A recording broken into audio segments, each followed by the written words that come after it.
પ્રભાતભાઈ નાયક છે એ આ ગામમાં એના કાકાના ત્યાં આવીને રહેતો હતો. મૂળ રહેવાસી રાયણવાડિયા હાલોલ તાલુકાનું ગામ છે, ત્યાંનું છે અને નાની રણબેડ ખામે મોટો થયેલો છે અને એકાદ માસથી આવી અને આ મરણ જનાર છે એની સાથે ડીજે ઉપર મજૂરી કામ પણ કરતો હતો.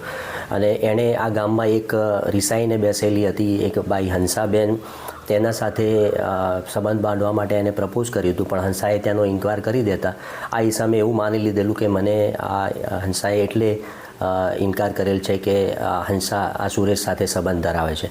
એટલે અગાઉનો થયેલો જે ઝઘડો હતો એને લઈ અને હંસા સાથેના સંબંધની શંકા રાખી અને જે મરણ જનાર છે સુરેશને એ ગઈ 13 તારીખે એને રાત્રિના સમયે દારૂ પીવાના બાને બોલાવી વાતોમાં ઉલઝાવી હાથમાં પહેરેલા કડાથી માથામાં ઘા મારેલ હતા અને બાદમાં પગથી નીચે પડી જતા પગથી અને હાથથી ગળો દબાવી અને એને મારી નાખવામાં આવેલ હતો. અમારી તમામ માહિતીથી અપડેટ રહેવા માટે જોડાયેલા રહો S9 ન્યૂઝ સાથે.